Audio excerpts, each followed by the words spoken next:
축복합니다. 감사합니다. 저는 늘 이제 병원 예배를 드리면서 어떨 때는 한 번 제 설교를 들으시고 또 다른 병원으로 가시거나 또 퇴원하시거나 이렇게 하시는 분들이 있어서 이 한 시간을 어떻게 잘 전해야 그분이 이제 기독교라고 하는 예수를 제대로 믿을 수 있는 그 포인트가 될까. 사실 제가 그렇게 고민한다고 해서 되는 건 아니지만 성령님이 그렇게 늘 임재하기를 간절히 기도합니다. 오늘도 하나님께서 여러분들 마음 가운데 비판의 눈이 아닌 정말 하나님의 그 생명의 진리가 전해 듣기를 저는 간절히 소망합니다. 자, 오늘 본문은 우리가 잘 아는 어떤 거죠? 선한 사마리아인. 누구나 압니다. 교회뿐만 아니라 교회 안 다니는 사람들도 이 선한 사마리아라는 건 알죠. 그것은 그리스도인이라면 이웃에게 자비를 베풀고 특히 어려운 이웃을 도와서 성경 속의 사마리아인과 같이 선한 이웃이 되라는 어떻게 보면 그 신앙인의 지침으로서 우리는 받아들이고 있습니다. 물론 맞는 얘기예요. 그러나 이것은 다만 기독교뿐만이 아니라 사람이라면 누구나 이런 선한 일을 해야 한다는 것입니다. 그것이 인륜이고 그것이 도덕이고 그게 사회 관념이죠. 통념이라고 하죠. 또한 이런 가르침은 비록 기독교뿐만이 아니라 세상의 어떤 종교도 다 선하게 살라고 가르치고 있다는 거예요. 그렇다면 오늘 이 말씀이 우리가 이 소중하게 여기는 언약의 책이라는 성경 안에 쓰여져 있다는 것을 볼 때 그 이야기가 그것으로 전부일까? 이런 의심을 한번 할 수 있다는 거죠. 여러분 잘 아듯이 성경은 제가 아까 얘기했듯이 언약의 책입니다. 그래서 창세기부터 예수님 오시기 전까지를 옛 언약, 그래서 구약이라고 부르죠. 그리고 예수님께서 이 땅에 오셔서 그 이야기부터 시작해서 마지막 심판의 날까지를 새 언약, 그래서 우리는 신약이라고 이야기합니다. 이것은 하나님께서 자기 백성에게 구원하시기 위해서 맺으신 언약의 말씀이며 그것을 우리는 기쁜 소식, 즉 복음이라고 받고 있는 것입니다. 그렇다면 여러분 한번 생각하고 넘어가자는 거예요. 성경의 내용이 누구나 다 가르치는 그런 도덕적이나 사회 규범의 이야기를 또 한 번 강조하기 위해서, 설명하기 위해서 이 귀한 성경 안에 삽입했다고 생각할 수는 없다는 것이죠. 그 말은 분명히 그 내용 안에 이 언약서라는 어떤 분명한 주제와 같이, 내용과 같이 언약, 즉 복음의 메시지가 여기도 숨어 있다는 것을 우리는 염두에 두어야 한다는 것이죠. 맞습니까? 예, 맞죠? 성경이니까 우리는 성경 안에서 복음을 끄집어내야 되는 거죠. 예수와 십자가. 자, 그럼 우리 하나하나 말씀을 좀 살펴보도록 하겠습니다. 우선 먼저 25절 한번 읽어주세요. 시작.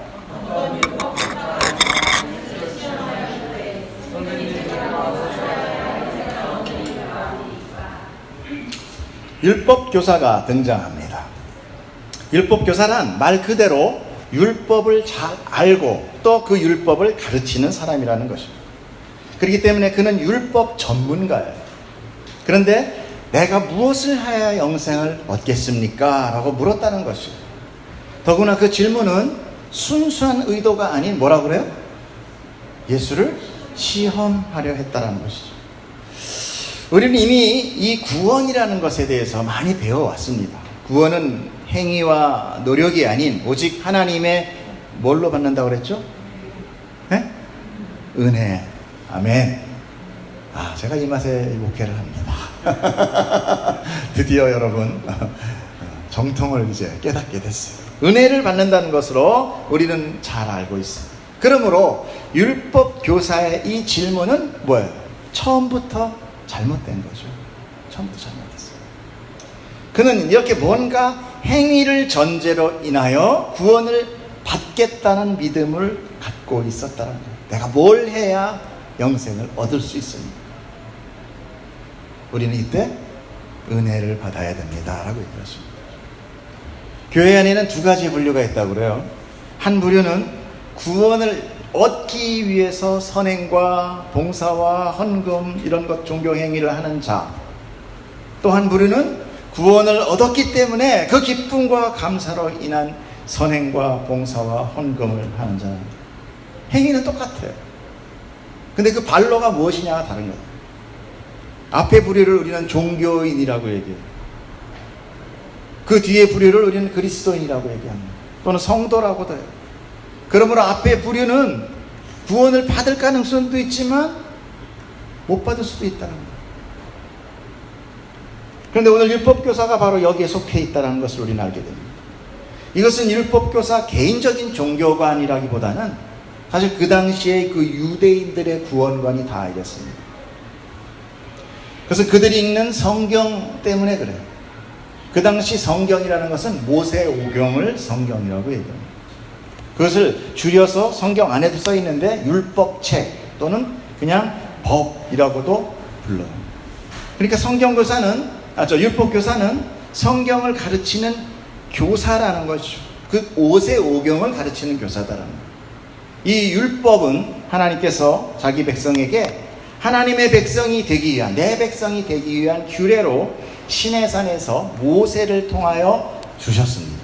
한번 보겠습니다. 신명기 19장 5절에서 6절. 세계가 다 내게 속하였나니 너희가 내 말을 잘 듣고 내 언약을 지키면 너희는 모든 민족 중에서 내 소유가 되겠고 너희가 내게 대하여 제사장 나라가 되며 거룩한 백성이 되리라. 너는 이 말을 이스라엘 자손에게 전할지라.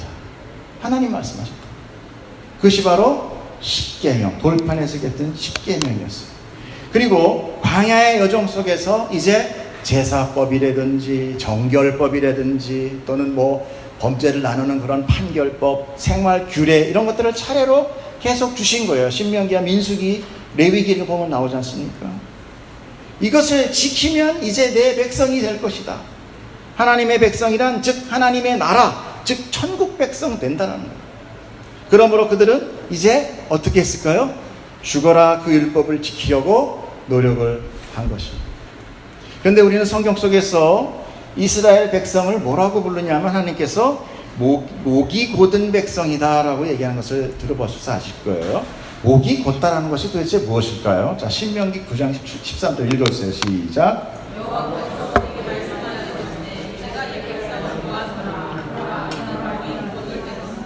네, 이 목이 곧은 백성이라는 것을 히브리 원어를 살펴보면 이 목이라고 해서 이 전체적인 목이 아니라 오레프라는 이 단어인데 이 목 중에서도 이 목덜미를 뜻해요. 이 목덜미, 목이 이렇게 구부러지는 것, 즉 목의 뒷부분, 목을 숙일 수 있는 부위를 여기서 지금 목이라고 얘기를 하는 거예요. 또한 목이 곧다라는 이 곧은이라는 단어는 카쉐라는 단어인데 뻔뻔하다, 완고하다, 고집세다 이런 뜻이에요. 벌써 딱 눈에 들어오죠. 이 목이 곧다는 게 뭐예요? 절대 목 안 숙인다는 거예요. 자존심, 자존감 이런 것이 엄청 강하고 완고하다는 거죠. 절대 목을 숙이지 않고 아주 뻔뻔한 백성이다라는 하나님이 말씀하시는 거예요. 여러분, 하나님께서 율법을 이 백성에게 정말 지키라고 주셨을까요? 여러분 그렇게 생각하세요? 좋습니다. 아무튼 자, 구원은 우리가 무엇을 받게 하셨습니까? 무엇으로 받는다고 그랬어요? 조금 전에 우리가 은혜를 받는다고 그랬어요. 근데 하나님께서 율법을 주셨단 말입니다. 이거 뭐야? 지키려는 거예요? 말려는 거예요? 은혜란 내 행위, 노력, 대가 없이 거저 주는 것을 은혜라고 해요. 그런데 왜 이스라엘에는 율법을 주셔서 이걸 지키면 내 백성 된다고 하셨을까요? 여러분, 율법이란 말 그대로 하나님이 주신 법이에요. 즉 하나님 나라의 법이라는 거예요. 그러므로 어차피 하나님 나라에 가면 우리는 그 법 안에서 살아갑니다. 갑자기 큰일 났다. 이걸 어떻게 지키고 사나? 천국 아니었네. 제 말을 좀 끝까지 우리 설명할 때 듣고 잘 따라오기를 바랍니다. 하나님께서 자기 백성을 자기 백성으로 만든다고 하셨지만, 여러분, 하나님이 그냥 당장 이스라엘 백성을 가나안으로 바로 그냥 끌고 갔습니까? 광야 없이 그냥 홍해를 건너니 가나안이더라. 이러지 않았어요. 40년이라는 광야 생활이 있었단 말입니다. 그러니까 당장 여기서 제대로 하라는 것이 아니라, 여러분, 예를 들어서 제가 설명을 드릴게요. 만약에 아이를 가르칠 때 그 나이에 맞게 보통 가르치는데, 만약에 어떤 학생이 이제 막 초등학교 들어간 학생한테, 야, 너는 어리니까 너는 학교 갔다 오면서 가게에서 장난감 조금만 훔쳐와. 다 훔치면 안 돼. 그리고 애들하고 조금만 싸워. 막 싸우지 마. 응? 선생님 말씀도 조금만 듣지 말어. 이렇게 부모가 얘기해요? 안 그러죠? 너 오다가 뭐 장난감 가게에서 또 이상한 거 훔쳐갖고 엄마한테 그냥 맞아 죽어 그냥. 그리고 또 뭐 하나님 애들하고 싸우면 안 돼. 선생님 말씀 잘 들어. 너 그래야 내 자식인 거야. 이렇게 얘기해 안 해요. 근데 만약에 얘가 싸우고 들어왔어. 바로 호적죄 꺼내라. 지워요? 바로 지웁니까? 이 녀석은 내 자식 아니야. 여러분, 이게 바로 하나님 아버지와 자녀의 내면 사랑이에요. 하나님은 자기의 백성에게 자기의 법을 가르치는 것이 정당한 거예요.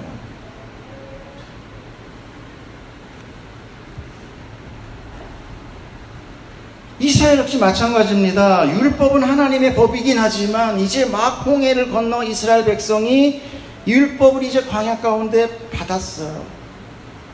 이제 하나님의 나라로 백성으로 그들은 삼았다라는 그 의미입니다. 어떻게 했습니까? 광야 데리고 나온 것은 버리려고 데리고 나왔겠어요? 구원해주기 위해서 데리고 나온 거예요. 구원된 거예요. 애굽으로부터 구원한 거예요. 출애굽된 겁니다. 이미 그 애굽 땅에서 어린 양의 피로 그들은 장자의 그 저주로부터 살아났단 말이에요. 그것이 바로 예수 그리스도의 보혈의 피 아니겠습니까? 우리가 보혈의 피를 믿어요 그러는데 우리의 삶은 똑같잖아요. 믿기 전이나 오늘이나. 왜 그래요? 내가 지금 변해가지 않는 이 상황이 있다라는 거예요. 또 홍해를 건너서 바다와 하늘 사이에서 모세를 통해서 세례를 주었다라고, 홍해를 건너면 분명한 세례다라고 이야기하고 있어요. 그러면 구원 받은 건 맞죠. 그런데 이스라엘 백성은 어떻게 했다고 그랬어요? 목이 곧고 고집스러운 백성, 융통성 없이 그 율법을 지키려고만 했지 자신들의 불가능함이라든지 죄를 인정하려 하진 않았다. 결국 율법을 붙는다는 것은 뭐냐면 내가 스스로 하지 하나님 필요 없어. 내가 해서 보이겠다. 내가 해서 보이겠다. 여러분, 성경은 죄가 더한 곳에 뭐가 더 풍성해요? 은혜가 넘친다고 얘기해요. 이것도 찾아봤어요. 못 봤어요. 율법이 들어온 것은, 율법이 왜 들어왔는지 얘기하죠? 범죄를 더하게 함이라. 그러니까 율법은 뭐예요? 죄를 드러나게 하기 위함이다. 그러나 죄가 더한 곳에 뭐가? 은혜가 더욱 넘친다. 여러분은 그렇기 때문에 교회에서 나는 깨끗해요, 거룩해요, 잘났어요, 이걸 자꾸 내세우면 은혜가 사라져요. 성경 말씀 가운데 하나님께서 그 율법을 통하여 우리에게 계속 우리 안에 죄를 드러내실 때 하나님 말씀입니다. 나는 죄인입니다. 그래서 나는 예수 아니면은 하나님 앞에 갈 수 없는 자입니다. 이 불가능함을 자복해야 돼요. 그때 하나님의 은혜가 덮입니다. 근데 이스라엘은 그걸 안 했다는 거예요. 끝까지 지키려고 했다는 거예요. 학적같이. 내가 뭔가를 해서 보이리라. 그것이 바로 유대인들의 치명적인 실수가 되었고, 그런데 아직까지도 율법을 지켜서 구원을 얻으려 하고 있다는 것이 지금 유대인의 가장 잘못된 것입니다. 그래서 은혜를 말씀하시는 예수를 자기들의 율법 지킴의 자존심. 여러분, 사람은요, 뭔가를 내가 열심히 죽을 거를 참아가면서 하죠. 그럼 그게 뭐가 되면 나에게 가치가 됩니다. 되게 보면 해병대 나오신 분들이 고생 많이 하잖아요.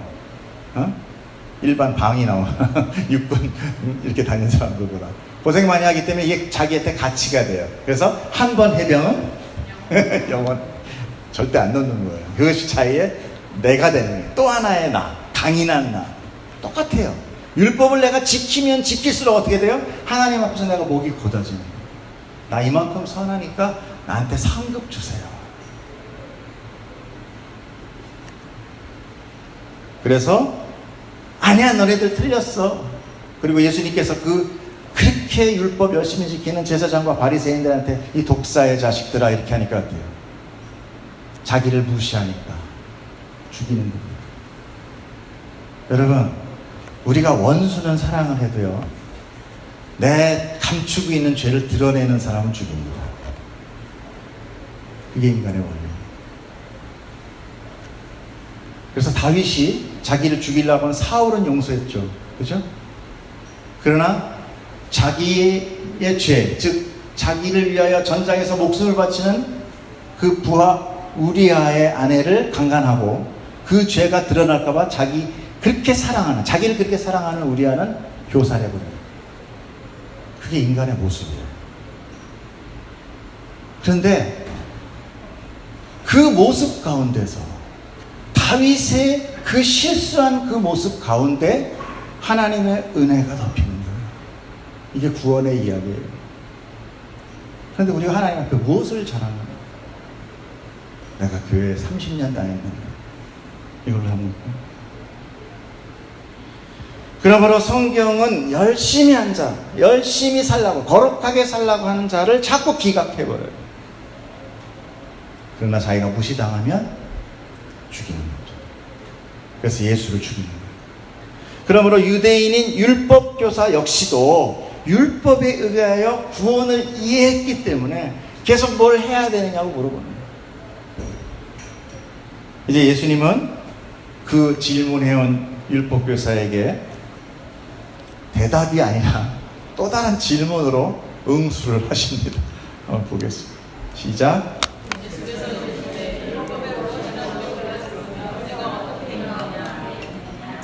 우리 예수님은요, 독특한 게 있습니다. 대개 자기를 시험하러 이렇게 질문하는 그런 율법교사라든지 바리새인이든지 이렇게 질문해 오면 꼭 다시 되질문을 해요.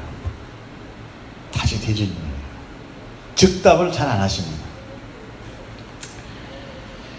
예수님은 오늘 두 가지로 질문하세요. 예수님 자신에게 질문하는 사람에게 뭐라고 얘기합니까? 율법에 무엇이라고 기록되어 있느냐? 두 번째, 그것을 어떻게 읽느냐? 사실 이거는 한 가지 질문이가 똑같다. 그래서 내가 율법 선생으로 당연히 율법서를 잘 알고 또 가르치고 있지만 너는 어떻게 알고 있니? 대묻는 거예요. 너는 어떻게 이해하고 있니?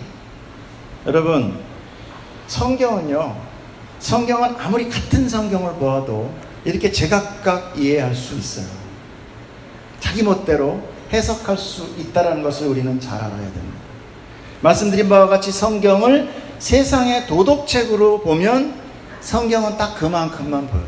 착하게 사는 책, 또 삶의 지침서, 딱 요 정도예요. 그래서 교회 가면 착하게 사는구나, 착하게 살아야지. 근데 착하게 사라져요? 안 사라지잖아요. 그러니까 교회에서 늘 착하게 이렇게 하다 보니까 안 착하게 다니면 뭐라 그래? 교회 다니는 것들이 저렇게 덕심도 없고. 이거는 엉뚱한 얘기야. 엉뚱한 얘기인 거예요. 성경은 전혀 그렇게 가르치고 있지 않아요. 근데 사람이 그렇게 가르치면서 우린 착해 그러니까 세상에서 그래? 착해? 보니까 아니 안 착해. 그러니까 결국은 자기 다시 부메랑으로 돌아오는 거예요. 그래서 성경 말씀 우리가 한두 절 이렇게 가지고 설교하시는 분들 계시잖아요. 앞뒤 문맥 없이. 그게 아주 위험합니다. 성경은 문맥으로 다뤄줘야 돼요. 안 그러면 왜곡돼요. 하나의 사건 전체를 보아야 하고 성경의 말씀은 성경으로 풀어야 돼요. 세상의 도덕, 정치 이런 거로 풀면 안 됩니다. 여러분, 세상에는 아까도 말씀드렸지만 선을 가르치지 않는 종교 없습니다. 모두가 다 착하게 살고 도와주고 봉사하라고 가르쳐요. 불교도 선을 쌓아서 극락왕생하라고 하고, 힌두교 같은 것도 착하게 살고 살면 어떻게 돼요? 그 다음에 윤회사상으로요 훌륭한 사람이 된다 이러잖아요. 그래서 이 동남아시아 쪽에서 뭐 어떤 이렇게 뭐 적선하고 그런 사람들은 이렇게 감사해하지 않습니다. 왜? 네가 착한 일 많이 쌓아서 그 다음에 좋은 거로 태어나려고 그러는 거지? 이런 거예요. 진짜 그래요. 그들의 종교관이에요, 그게.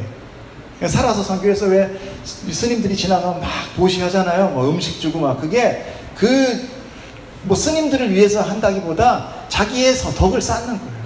많이 쌓으면 내세를 통해서 자기가 다시 더 좋은 삶을, 복받는 삶을 살게 됐다. 천주교도 없었습니까? 천주교 생위구원이 많지 않습니까? 그러니까 이 불교나 천주교나 이런 타 종교를 이 선으로 쫓아갈 수 있는 사람 쉽지 않아요. 더군다나 교회가 못 쫓아갑니다. 근데 맨날 교회에서 착하게 살자 한다는 것은 핵심이 빠진 거예요. 착하고 선한 것은 종교가 아니에요. 그것은 인간의 기본적 양심에 근거합니다. 도덕 양심. 그러므로 사람이라면 누구나 다 이렇게 살아야 되는 거예요. 이것은 어떤 종교의 가르침이 아닙니다. 그렇게 가르쳐야만 다 잘하고, 안 가르치면 막 살고, 이 자체가 잘못된 거죠. 자, 안 그래도 율법교사예요. 근데 예수님이 너 뭐라고 그랬어요? 율법에 뭐라고 썼니? 너 뭐라고 이해하니? 이렇게 하니까 어떻게 됐어요? 율법교사가 그래, 드디어 나한테 너 잘 모르지? 내가 요거는 정말 내 전공이야. 이렇게. 그래서 이야기를 하게 돼요. 27절 한번 읽어보세요. 시작. 대답하여 이르되 내 마음을 다하여 목숨을 다하며 힘을 다하며 뜻을 다하여 주 너의 하나님을 사랑하고 또한 내 이웃을 내 자신같이 사랑하라 하였나이다. 아멘. 자, 이 말의 근거는요, 율법뿐만 아니라 이 성경 전체를 짜고 또 짜서 정말 엑기스를 추출하면 딱 나오는 게 이 얘기예요. 이건 구약 신구약 다 똑같은 겁니다. 하나님 사랑, 이웃 사랑, 이거예요. 근데 이 말씀이 또 신명기에도 들어있죠. 이 사람 율법교사니까 신명기도 한번 봅시다. 이스라엘아 들어라, 우리 하나님 여호와는 오직 유일하신 여호와시니 너는 마음을 다하고 뜻을 다하고 힘을 다하여 내 하나님 여호와를 사랑하라. 여러분, 여기서 이스라엘아 들으라 라고 해서 이것을 쉐마라고 해요. 쉐마라는 것이 들으라 라는 뜻이거든요. 그래서 이 쉐마를 모든 율법을 통틀어 이 모세오경 전체를 또 쉐마라고 합니다. 이스라엘아 들으라. 이 안에 율법이 축약되어 있어요.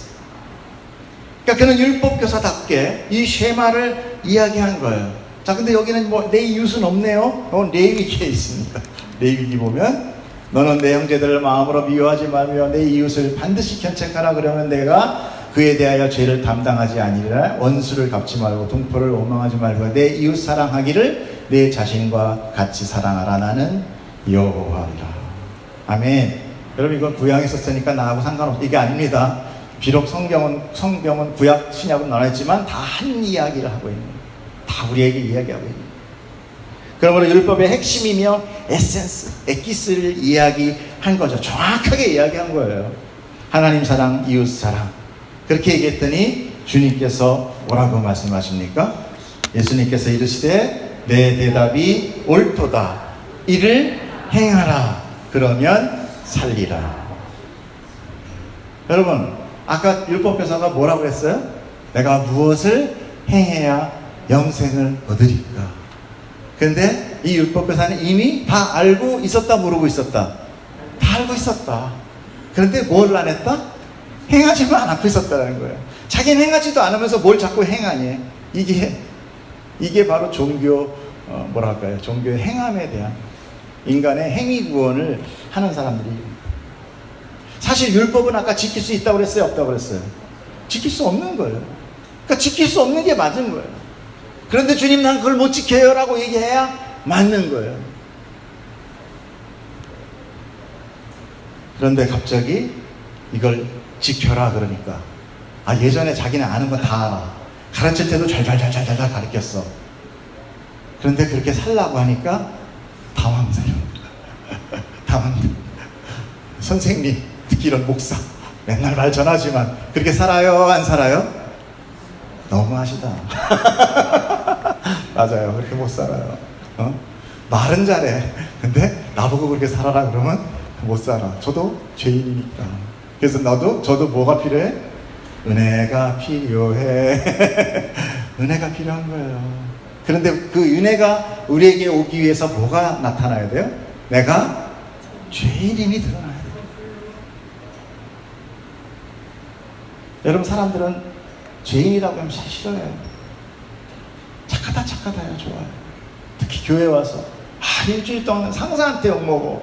뭐에 시달려. 교회라고 좀 위로받으려고 왔더니 죄인이래. 에이씨 이 뭐야 이거. 날 따로 살려는 거야 죽으려는 거야. 여러분, 교회는 여러분이 심신을 위로받기 위해서 온 곳이 아님을 여러분 분명히 아십시오. 교회는, 예배는 여러분이 하나님 앞에서 죄인으로 드러나는 것입니다. 힘든 거예요. 그래서 설교를 들으면 내가 아파야 돼요. 끙끙 앓아야 돼요. 이게 바로 신앙으로 앓는 거예요.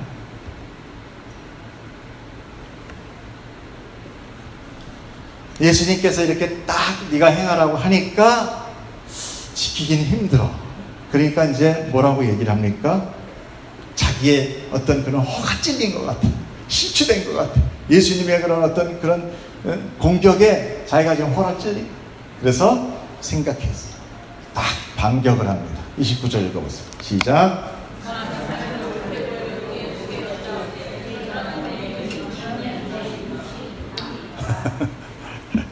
자기를 옳게 보이려고. 여러분, 이게 무슨 뜻이에요? 응? 자기를 합리화하기 위해서, 또 자기를 정당화하기 위해서. 영어 성경에는 justice라고 나와요. 정당화하기 위해서. 자기를 정당화하기 위해서 뭐라고 얘기합니까? 내 이웃 누구예요? 이렇게. 내 이웃이 누구입니까? 이웃을 지금 뭐 어떻게 하고 있어요? 규정하고 있어요. 규정. 내 이웃을 정의해달라는 거예요. 그럼 어떻게 해요? 나를 행하라고 그랬어? 말만 해. 누군지 얘기만 딱 찝기만 해. 그럼 내가 아주 확실하게 내가 이웃 사랑해서 내가 보여줄게. 이 얘기예요. 이 자기 의의가 확 드러나는 거죠. 이 말은 율법교사에게 이웃의 한계를 그리고 있다라는 것이 드러나는 거예요. 이웃을 선별하겠다는 거예요. 저건 내 이웃 아니고 얘는 이웃이고. 이것이 바로 인간이 행하는 나의 삶. 너 사람을 사랑해. 이웃 사랑해. 내 옆집, 친한 옆집 여기 사랑해. 싸웠어. 저의 이웃 아니야. 전 나쁜 놈이야. 이 앞집하고 살 거야. 이 앞집이 이제 이웃이야. 앞집하고 또 싸워. 저놈도 나쁜 놈이야. 내 이웃 아니야. 내 뒷집이야. 이게 우리의 이웃이에요. 성경은요, 막연하게 읽으면 그런가 그래요. 근데 그것을 내 안에 새기면 그게 나로 드러납니다. 마치 거울 같아. 우리가 그래요. 우리의 사랑이라는 것이 좋은 관계에 있을 때만 사랑해요. 여러분, 안희숙 사모라고 아십니까? 마지막 순교자, 한국의 안희숙 사모라고. 일제시대 때, 강점기 때. 그분이 뭐라고 얘기했냐면, 하나님이 사랑하는 그 사랑은 절대 사랑해서 사랑하는 게 아니더라. 억지로 하는 게 사랑이더라. 이렇게 고백하셨어요.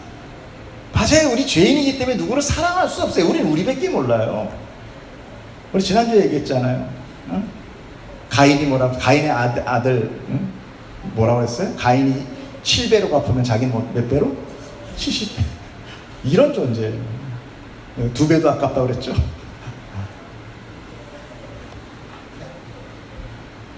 그런데 결국은 이제 율법 교사는요, 유대인이잖아요. 그 유대인은 결국은 유대인 중에서 선택합니다. 유대인 중에서 자기의 이웃을 가르쳐달라는 거죠. 유대인들은요, 선민사상이 있어요. 자기들이 하나님의 택한 백성이라는 거죠. 그래서 유대인 외에 다른 민족을 차별하고 멸시하는 것입니다. 그러므로 유대인들에게는 이방인들은 결코 이웃이 될 수 없어요. 저들은 이웃이 아니야. 그냥 개돼지야. 그런 특히 경우가 있습니다. 바로 이 사마리아이라는 사람이에요. 이 사마리아인도 유대인이에요. 그런데 솔로몬 이후에 우리 남북 갈리듯이 이스라엘도 남북으로 갈립니다. 그런데 이 북쪽이 아수르에서 멸망을 당하거든요. 근데 이 아수르가 이 선민다상이 눕고서 나와서 어떻게 하냐면은 이방 민족하고 혼혈 전색을 써버려요. 남자들 반 데려가서 저쪽에서 애 놓고 살게 하고, 그래서 또 여자 이렇게 막 섞어버려요. 그래서 피가 다 섞여버려. 그러니까 이 남유다로 봤을 때는 쟤네들은 이제 철통이 끊어진 애들, 부정한 민족이다 생각해가지고 이방인들보다 더 싫어해요. 사마리아인들. 또 더군다나 우리도 남북의 적대관계 이런 거 있잖아요. 그래서 적대관계는 있어, 민족적인 적대관계가 있어서 아주 싫어한다. 그래서 사람들이 여행을 갈 때도 글로 가면 하루만 갔다 올 수 있는 것도 일주일을 돌아가요. 유대인들은. 더군다나 만약에 정말 여치 않아서 그 길을 살짝 지나가게 됐다. 그러면 그걸 밟고 지나가서 다시 유대 지역으로 들어갈 때 신발 벗고 다 텁니다. 먼지. 제가 알게 되었죠. 그죠? 왜 털어요? 부정한 흙이 거룩한 땅에 들어오면 안 된다. 이 이야기가 바로 예수님이 전도하고 너희들을 배척하면 그 동네에서 나올 때 뭐 하라고 그래요? 신발을 벗고 먼지를 털고 나오라. 그게 바로 유대인의 습성, 관습을 이야기한 거예요. 무슨 얘기인지 아시겠죠? 근데 우리가 성경을 참 보기 힘든 이유 중에 하나가 우리가 유대 문화를 잘 몰라. 그래서 우리가 성경을 읽을 때 이게 자꾸 헷갈리는 거예요. 이게 뭐지? 이게 뭐지? 왜 저기 뭐 어떤 여자가 뭐 목걸이에 10개 뭐 동전을 잃어버려서 한 것만 잃어버리면 뭐 집안을 온 다 뒤집어가지고, 그게 동전의 값어치가 그렇게 크지 않거든요. 근데 정말 여러분 그거 하나 잊어버리면 100원짜리 500원짜리 들어가면 막 장롱 옮기고 그래요? 야, 이사 갈 때 나오면 그냥 그때나 보자 이러지. 근데 성경에서 그걸 확 하고 해서 또 잔치를 벌인데 세상에 500원짜리 주워가지고 동네 반찬은 뭐 남어? 그냥 있어버리는 게 낫지. 근데 그게 10개가 뭐냐면 그게 언약 증서예요. 신부가 받는, 신랑이 주는 언약 증서. 그래 어떻게 됩니까? 신랑이 언약을 결혼하기 위해서 언약으로 준 그 폐물의 하나의 그 종류거든요. 근데 그게 하나가 없어졌어. 그럼 얼마나 칠칠한 신부가 돼. 그렇기 때문에 그렇게 하는 거예요. 그게 바로 하나님, 예수 그리스도와 교회가 그렇게 결혼하는 관계다라는 것을 이렇게 보여주는 게 예시거든요. 근데 우리는 그걸 잘 모르니까 500원 찾아야지 그러면 이렇게. 그래가지고 이 사마리아 지역은 뭐 더욱더 부정하게, 아주 정말 개나 돼지 그런 얘기 나오잖아요. 성경에서도. 아주 사람같이 취급을 하지 않습니다. 본인이 죽어도 죽기 일보 직전이라도 사마리아인이 자기를 치료해주거나 구해주는 거를 거부해요. 대단하죠. 이게 종교의 힘입니다. 이게 무서운 거예요. 종교라는 거는. 내가 죽게 생겼어. 근데 사마리아인이 와서 도와준다 그러면 어떻게 돼? 거부해. 싫어. 내가 부정해져서 싫어. 이게 유대인의 종교예요.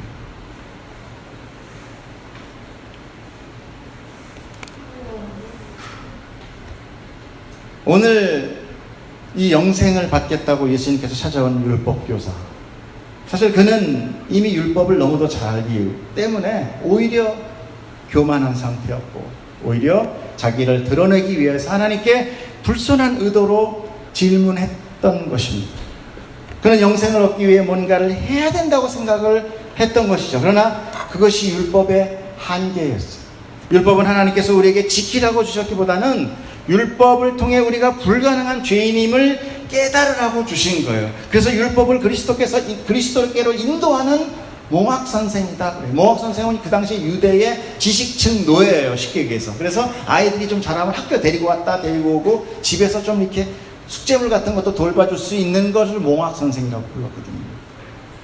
이렇게 비유한 거예요. 또한 율법은 99개를 지키다가 단 하나를 지키지 못해도 전부 지키지 못한 것이 되는 것이 율법이에요. 즉 완전하신 하나님께서 그 완전한 성품 앞에 인정을 받기 위해서는 완전한 것으로 드려야지, 하나라도 우리가 생각할 때 99점인데 아니라는 거예요. 저 사람 저렇게 착하게 사는데 아니라는 거예요. 하나님이 보실 때 완전해야 되는 거예요. 야고보서 2장 10절을 한번 보시죠. 시작. 누구든지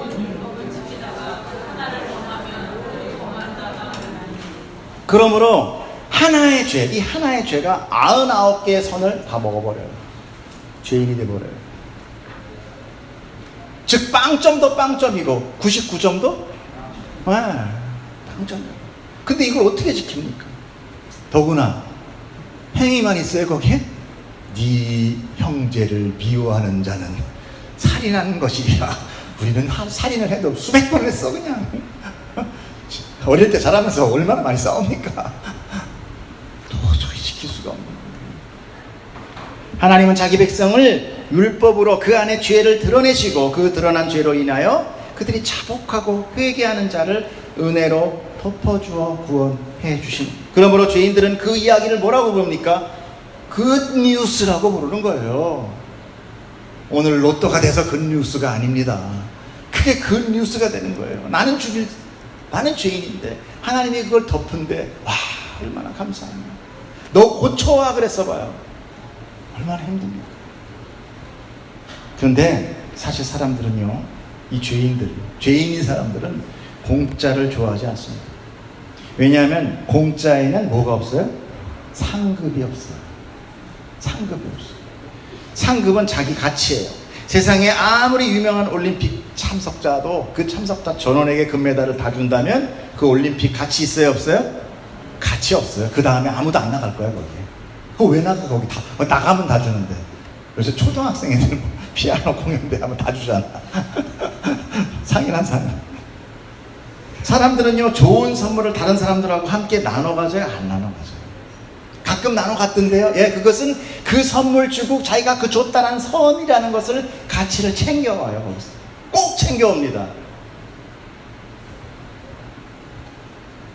그래서 하나님이 생명을 거저 주신다는 이 구원의 메시지가 가치 있게 보이지가 않는 거예요. 관심 없는 거예요. 그냥 땅바닥에 버려지고 거부하고 조롱하기까지 하는 것입니다. 그거 너나 믿어. 죽은 다음에 천국 간다며 너나 실컷 가. 가치 없게 생각합니다. 생명에 대해서. 그런데 뉴스에서는 오늘도 지나가던 사람이 갑자기 쓰러졌는데 심폐소생술에서 살아났습니다. 박수. 위대한 사람. 그 사람 생긴 생명은 그렇죠한데 예수님이 자기 믿으면 생명을 준다는데 다 가치 없이 생각하는 거예요. 왜? 공짜라서. 여러분, 아담이 선악과를 따먹은 것을 그냥 열매 하나 먹고 싶어서 한 것이 아니라 그 사건 속에 중요한 것이 있습니다. 뭐예요? 주권이 바뀐 거예요. 하나님이 주인이 되는 세상에서 내가 자신이, 아담이 주인이 되는 거예요. 그렇게 자기가 주인이 되어 자기를 높이고 이제 견고하게 하는 것, 이것을 행함이라고 얘기하는 것입니다. 그것을 성취감이라고도 하고 자존감을 높인다라고 해요. 여러분, 내 안에 내가 자라나면 누가 사라집니까? 에? 내가 예수와 하나라고 그러는데 내가 자라나면 누가 죽어요? 내 안에 예수가 사라져요. 에? 예수가 사라져요. 그러면 예수가 사라지면 뭐가 남아요? 내 안에? 죄가 남아요. 여러분, 이걸 논리를 하셔야 돼요. 예수가 나한테 들어오면 예수가 내 죄를 먹어버려요. 근데 내가 자라면 예수가 없어지고 내 안에 죄가 그대로 남아요. 지난주에 말씀드렸잖아요. 예수 없이 내 이름으로 하나님께 가면 하나님은 자기 아들만 구원하신다고 했죠. 우리가 하나님 아들 맞습니까? 아니잖아요. 그럼 구원 못 받는다는 거예요. 예수가 자기를 드러내는 자, 그가 바로 예수를 부인하는 자. 그렇게 부인하는 자는 예수님도 하늘에 계신 하나님 아버지 앞에서 그를 뭐 한다고 그랬어요? 부인하겠다고 마태복음 10장 33절에 분명하게 나와있죠. 이제 율법교사는 자기의 완전함을 보이기 위해서 무엇을 해야 되냐고 물었고, 예수님은 그가 아는 율법적 지식을 통해서 오히려 역으로 나아가 아는 대로, 네가 아는 대로 행하라는 말씀으로 그 잘못된 구원관을 지적하시는 거예요. 그러나 그는 깨닫지 못합니다. 오히려 더 적극적으로 내 이웃이 누굽니까? 이웃의 정의와 범주를 알려달라고 요구하게 돼요. 그때 예수님께서 드디어 그 유명한 선한 사마리아인의 비유에 대하여 말씀을 시작합니다. 자, 여러분 이제부터 1시간 동안 할 건데 괜찮죠? 갈까봐 다음 편으로. 선한 사마리아인의 본문은 다음 주에 기대하시라. 개동박두. 축복합니다. 여러분, 제가 앞에 왜 이야기를 이렇게 장황하게 했느냐, 조시는 분도 계시는데 졸라고 하신 게 아니라, 제가 다음 주에 얘기하려고 하는 이 선한 사마리아인의 그 안에 구원의 이야기를 말씀드리기 위해서 먼저 여러분들에게 설명을 드린 거예요. 그거를 모르면 뭐야 저거 또, 왜 여러분들 거의가 다 착하게 살자로 받으셨을 거예요. 뻔해, 저도 그랬으니까. 근데 제가 얘기하는 뭐 획기적인 건 아니에요. 성경의 내용이지만 다를 거거든요. 그때 여러분들이 충격받지 말라고. 충격받지 말라고. 여러분 기대돼요? 감사합니다. 기대 안 된다 그럴까 봐 얼마나 마음이 졸였는지. 고맙습니다. 여러분 안에 다른 거 아닙니다. 성경을 통하여 여러분 안에 예수를 알면 됩니다. 거기서 예수가 찾아져야 돼요. 마치 숨은 그림 찾아. 옛날에 윌리를 찾아라라는 그런 그림이 있었어요. 그죠? 거기서 뭐를 찾아야 돼? 옆집 뭐 철수를 찾아오면 안 돼요. 윌리를 찾아야 돼. 성경은 뭐를 찾아라 해요? 예수를 찾아라 해요. 근데 예수를 안 찾고 맨날 나를 찾아. 그러면 이상한 게 되는 거예요. 여러분 예수 찾기를 축복합니다. 예수를 찾을 때 여러분 상이 돌아오는 겁니다. 축복합니다. 기도하겠습니다. 사랑의 하나님 아버지, 감사합니다. 우리가 주님 당신의 말씀 안에서 하나님의 은혜와 사랑과 그리고 그 은혜의 중점인 예수 그리스도와 십자가와 보혈, 아버지, 우리가 그것을 잊지 않게 하여 주시옵소서. 우리는 불가능한 자유니 주님, 우리에게 날마다 내 안에 있는 그 암덩어리와 같은 죄를 자꾸 드러내시고 깎으시고 뼈를 쪼개시고 다 씻겨 주시옵소서. 우리가 어떤 비명을 지를지라도 하나님 것을 다 깨끗하게 치유하여 주시옵소서. 모든 것을 주님께 의탁합니다. 감사하며 우주 예수님 이름으로 기도드렸사옵나이다. 아멘.